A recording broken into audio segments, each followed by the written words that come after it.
Effects of ரெயினுங்க. இது வந்து yesterday ரெயினில் வந்து எங்கள் பப்பாளி மரம் ஒன்று, அதுக்கப்புறம் வந்து முருங்கை மரம், அதுக்கப்புறம் இன்னும் 2 வாழை மரம்லாம் சாஞ்சிருச்சு. இந்த மாதிரி ஒரு பப்பாயை நீங்கள் பார்த்துருக்கீங்களா யாராவது? ட்ராகன் ஃப்ரூட் மாதிரி இருக்கு பாருங்க, இல்லை ஸ்டார் மாதிரி இருக்கா, போக்கிமான் ஏதோ ஒரு மாதிரி டிஃப்ரெண்ட்டாக இருக்குது. ஸோ நிறைய காய் இருந்ததுங்க. இதில் வந்து பெரிய காய், அதாவது நல்ல பெருசாக நான் லாஸ்ட் வீடியோவில் காமிச்சேன் அது மாதிரி ஒரு 5-6 காய் இருந்தது. அதெல்லாம் மட்டும் நைட்டே எடுத்துகிட்டு போய் வச்சுட்டேன். இப்போ காலையில் வந்து பார்க்கலான்னு வந்தேன். நல்ல பெரிய மரங்க, அப்படியே உடஞ்சிருச்சு. ஸோ இது உடஞ்சிருச்சு. வாழை மரம் அங்கே பாருங்கள், தார் போட்டுருந்துச்சு செவ்வாழை, அதுவும் ஒரு 3 உடஞ்சி விழுந்துருச்சு. என்ன பண்ணுறதுன்னு தெரில. 1-2 உடஞ்சதுக்கே நமக்கு வருத்தமாக இருக்குது. நான் வர்ற வழியில் பார்த்திங்கன்னா அங்கே வாழைத்தோப்பு நிறைய இருக்குது. அப்படியே மொத்தமாக சாஞ்சிருச்சுங்க. அவங்களாம் என்ன பண்ணுவாங்கன்னே தெரில. ஓகே, நேச்சர் பண்ணும்போது நம்ம ஒன்றுமே பண்ண முடியாது. இதுவும் நம்ம பப்பாளி மரம் தாங்க. இதில் ஒரு 4 இருக்குது. நிறைய பேர் வந்து பொறிச்சிட்டு போயிடுவாங்க.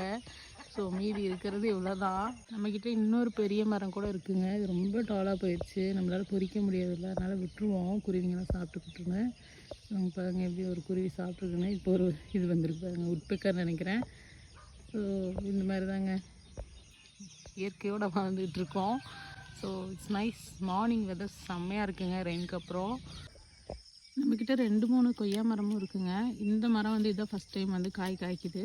ரொம்ப டேஸ்ட்டாக இருக்குது. அதே மாதிரி வந்து பெருசாகவும் வருது. பிக்க முடியல, வர மாட்டேங்குது. நான் குச்சி மரத்தோட சைஸு பாருங்கள், இவ்வளோதான். குட்டி மரம், இதை ஃபஸ்ட் இயர் காய்க்குது.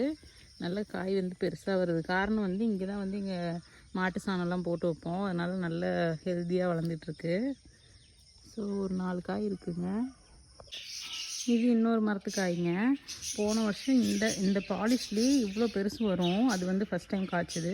ஒரு 10-15 கிலோ கிட்டையாவது காய்ச்சிருக்கும் ஒரே மரத்தில், சின்ன மரத்தில். பட் இந்த வருஷம் அதுக்கு சத்து பத்தலை போல், இவ்வளோ பெருசு தாங்க வருது. அதிலே பழுத்துருது, இல்லைன்னா வெம்பி விழுந்துருது. ஸோ ஏதாவது பண்ணணும், உரம் எதுவும் போடாமல் வளர்த்தணும்னு பார்க்குறோம். பார்ப்போம். எங்களோட திராட்சை செடியும் அப்படியே கவுந்துருச்சுங்க நேற்று.